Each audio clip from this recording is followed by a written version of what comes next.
Le confort dans lequel tu es est peut-être en train de tuer ta destinée.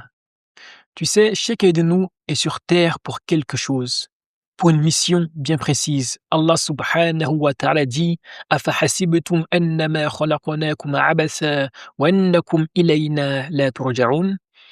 Est-ce que vous pensiez qu'on vous a créé vainement et que vers nous, vous n'allez pas retourner? Bien sûr que si. Mais le problème, c'est parce que nous sommes tellement dans un confort qu'on refuse de faire ce pourquoi nous sommes sur terre. Parce que faire ce pourquoi nous sommes sur terre nous oblige à faire des sacrifices, à prendre des risques, à aller au-delà de notre peur. Et ça ne nous arrange pas. Alors on préfère se contenter d'une petite vie sécurisée plutôt que d'aller en mission et faire ce pourquoi nous sommes faits. Résultat, on vit dans la tristesse. Le confort est parfois le plus grand obstacle entre toi et ta mission. Parce que la vérité, c'est que nous savons tous que nous avons une mission sur Terre. Et tant qu'on n'a pas pris le chemin vers cette mission, on n'arrive pas à trouver le bonheur, l'épanouissement, la joie. On sait qu'à l'intérieur de nous, il manque quelque chose. Qui t'a garanti que tu seras là demain? Dieu dit: Kullu nafsin za'iqatul maut. Toute âme goûtera à la mort. Mais nous, on a oublié ce verset et on remet tout à demain. On fera ceci, cela, demain, la semaine prochaine, le mois prochain, dans un an. Mais qui nous a dit que demain ou après-demain, on sera là? Est-ce qu'on a signé un contrat avec Allah subhanahu wa ta'ala qui nous a permis de savoir à quelle date on quittera cette terre? On ne sait pas. Peut-être que demain, on sera plus là. Peut-être même dans une heure, voire une minute, voire même une seconde. C'est pour ça qu'il faut toujours adopter cette philosophie de: lorsque je suis le matin, je fais comme si je n'allais pas voir le soir. Et lorsque je suis le soir, je fais comme si je n'allais pas atteindre le matin. Donc lorsqu'on a quelque chose à faire, faut le faire. Il faut arrêter d'avoir cette mentalité de toujours remettre à plus tard, comme si le plus tard était quelque chose de garanti. Kullu nafsin za'iqatul maut. Toute âme goûtera à la mort. Et on ne sait pas quand est-ce qu'on va goûter à cette mort-là. Le piège du plus tard. Le plus tard, c'est un piège. C'est comme si tu courais dans une roue et qu'on t'avait tendu une carotte devant et tu comptes l'attraper. Tu peux tourner, tourner, tourner, jamais t'attraperas cette carotte. Et c'est comme ça le plus tard. On dit plus tard, plus tard, plus tard. Résultat, on passe jamais à l'action. On vit dans l'illusion, car le cerveau trouve toujours une nouvelle excuse. C'est pas le bon moment. T'as pas encore les finances. Tous les feux ne sont pas ouverts, etc., etc. Résultat, les jours, les années passent, on se retrouve vieux sans jamais avoir fait quoi que ce soit dans notre vie. Le plus tard est un grand danger. C'est une illusion. Il faut faire maintenant ce que l'on peut faire, avec les moyens qui nous est donnés. Mais il faut toujours passer à l'action et ne pas être dans l'illusion en pensant que plus tard est une solution. Plus tard n'est pas une solution, mais c'est une illusion. Allah t'a créé avec une responsabilité. Comme tout à l'heure on l'a dit, Allah nous a créés pour quelque chose de bien précis. Chacun de nous a une mission. Chacun de nous a quelque chose à faire sur cette terre. Et le véritable échec, c'est de retourner à Allah subhanahu wa ta'ala sans avoir utilisé nos dons, nos talents, nos compétences à son service. Et ça, c'est ce que veut le diable. Il y a Dieu, il y a le diable. Dieu veut que tu utilises tes talents, tes dons et tes compétences pour le servir. Par contre, lui, le diable, veut que tu oublies, que tu négliges ses dons, ses talents et ses capacités. Il veut que tu vives dans la peur, dans l'illusion, et que tu retournes à Allah subhanahu wa ta'ala sans avoir rien fait. Alors pour lui, c'est une grande victoire. Et pour toi, c'est le véritable échec.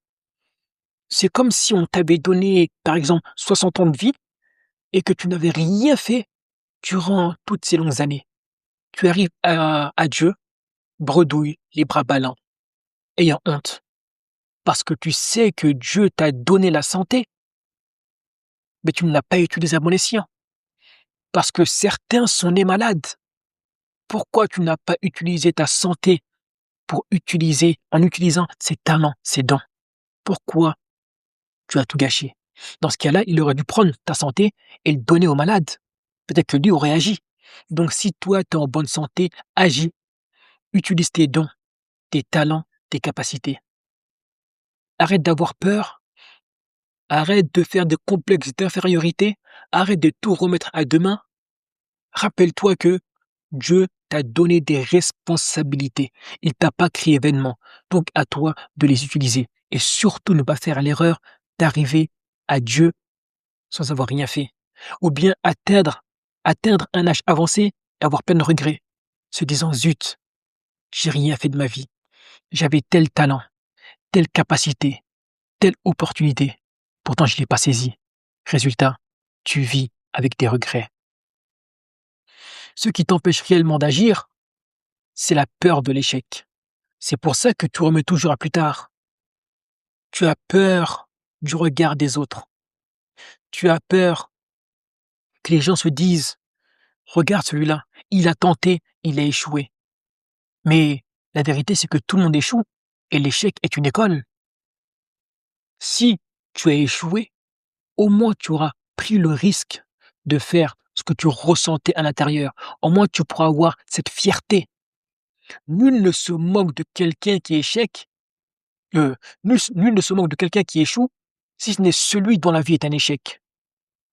Ceux qui réussissent, ceux qui ont compris le sens de la vie, savent qu'il est tout à fait normal d'avoir des échecs dans sa vie. Parce que l'échec est une école et pour grandir, il faut échouer afin d'apprendre et gravir des paliers. Donc pourquoi avoir peur de l'échec? Pourquoi avoir peur du regard des autres? Les gens vont se moquer, les gens vont dire ceci, les gens vont dire cela. Mais sache que devant Allah subhanahu wa ta'ala, personne n'aura le temps de regarder tes échecs. Chacun se regardera lui-même parce que la situation sera critique. Devant Allah, personne n'aura le temps pour son père ou pour sa mère, pour son frère ou pour sa sœur, pour sa femme ou pour ses enfants. Chacun aura son propre cas pour l'occuper. Et ce jour-là, tu vas te rendre compte qu'en fait, le regard des gens ne valait absolument rien. Encore une fois, le regard des gens, c'est une illusion qu'on a dans cette dunya. Mais Yawm al-Qiyamah, il n'y a pas d'illusion, il n'y a que la réalité. Et la réalité, c'est que chacun aura son propre cas pour l'occuper. Personne n'aura une seule seconde à te consacrer en te regardant. Donc pourquoi ici tu crains le regard des hommes? Agis. Ce qui t'empêche également d'agir, c'est le manque de confiance en Allah subhanahu wa ta'ala. T'as pas confiance, t'as peur, tu doutes, alors t'agis pas. Tu penses que la réussite, tu penses que le succès est réservé aux gens, alors que Dieu donne à tout le monde. كُلًّا نُمِدُّ هؤلاء وهؤلاء من عطاء ربك وما كان عطاء ربك محظورا. À tout le monde nous donnons, à ceux-ci et à ceux-là, des bienfaits de ton Seigneur, et les bienfaits de ton Seigneur sont interdits à personne. Aie confiance en Dieu. Même si tu fais quelque chose, que tu échoues, ou bien que ça n'aboutit pas, c'est peut-être qu'Allah souhaitait t'orienter vers une autre direction. Mais au moins maintenant tu le sais, parce que tu as osé. Mais si tu restes dans ta position, que tu ne bouges pas, tu n'agis pas, alors tu restes uniquement avec des interrogations. Et si, peut-être que, et ceci, et cela. Et ça crée en toi de la frustration. Alors plutôt que d'être frustré, prends le risque d'avancer, d'avoir une réponse positive ou négative, et t'ajustes pour trouver la voie et le chemin qu'Allah attend de toi. Et lorsque tu manques de confiance en Dieu, ça prend aussi la forme du perfectionnisme. Non, j'attends que tout soit parfait. J'attends d'améliorer la chose, etc., etc. Et résultat, on voit jamais le jour enfin, ce que tu voulais faire ne voit jamais le jour. Parce que tu es toujours en mode, attends, je le perfectionne. Mais derrière ce perfectionnisme se cache de la peur et du manque de confiance en soi et du manque de confiance en Dieu. Donc, détruis la peur de l'échec, la peur du regard des autres, le perfectionnisme et aie confiance en Allah subhanahu wa ta'ala. Commence sans avoir tout le plan. Et c'est ça la foi. C'est j'avance sans connaître le chemin dans son entièreté. Mais j'ai confiance au fait que plus je vais avancer, plus Allah va éclairer le chemin. Mais le problème de la plupart des gens, c'est qu'ils se disent, vu que je n'ai pas tout le plan, vu que je ne connais pas tout le chemin, alors je refuse de faire le premier pas. Je refuse d'avancer. Je veux que tout soit clair pour moi et quand tout sera clair, alors j'avancerai. Résultat, ils n'avancent jamais. C'est encore une fois, c'est une illusion et un piège du diable. Il faut avancer un pas à la fois, avec foi et certitude, en se disant que plus je vais avancer, plus Allah subhanahu wa ta'ala va éclairer le chemin. Donc je continue d'avancer. Même si je ne vois pas tout, j'avance. Et au fur et à mesure que j'avance, Allah subhanahu wa ta'ala éclaire. C'est ça la foi. C'est avancer sans savoir. Mais en ayant une intime conviction que le grand, le Seigneur des cieux et de la terre, plus je vais avancer, plus il va éclairer mon chemin. Et il ne me laissera en aucun cas dans l'obscurité. Il faut avoir cette foi. Et ne pas écouter le diable qui te dit n'avance pas avant que tout le chemin soit éclairé, sinon tu ne vas jamais avancer. Pose-toi cette question. Qu'aimerais-tu lui répondre si l'on te demandait ce que tu as fait des talents, du temps et des opportunités qu'il t'avait donnés? Imagine-toi que tu es Yawm al-Qiyamah. Tout le monde est réuni devant le Seigneur des cieux et de la terre. Et Allah te dit, qu'est-ce que tu as fait de tes talents, de tes dons, de tes capacités? Qu'aimerais-tu répondre à Allah subhanahu wa ta'ala? Est-ce que tu aimerais lui dire, Allah, tu m'as donné la santé, tu m'as donné la vie, tu m'as donné des compétences, des appétences et tout le nécessaire pour faire quelque chose de grand, mais je n'ai rien fait, car toute ma vie, j'ai vécu dans la peur. Est-ce que tu te vois dire ça à Allah subhanahu wa ta'ala? Ou bien est-ce que tu préfères dire, Allah, tu m'as donné la vie, tu m'as donné la santé, tu m'as donné l'intelligence, tu m'as donné des dons, des capacités et des opportunités et j'ai fait mon maximum pour tout saisir. Parfois, je suis tombé, mais je me suis relevé. Mais en tout cas, j'ai tout donné pour honorer la vie que tu m'as donnée. Quelle réponse tu préfères donner à Allah subhanahu wa ta'ala? Pose-toi cette question. Car il serait dommage que tu arrives devant Allah subhanahu wa ta'ala la tête baissée en disant Allah, j'ai rien utilisé de tout ce que tu m'as donné. Ça serait vraiment la plus grande des hontes et la plus grande des pertes. Donc pose-toi cette question. Maintenant, ce que je t'invite à faire, c'est que si tu es intéressé par l'étude des lois spirituelles universelles, alors je t'invite à réserver un appel. On va parler de toi, de tes difficultés, de tes objectifs, de ce qui te bloque. Et si je vois que ton profil correspond aux gens que j'accompagne, je te ferai une offre et Inch'Allah ta'ala, tu pourras intégrer l'accompagnement.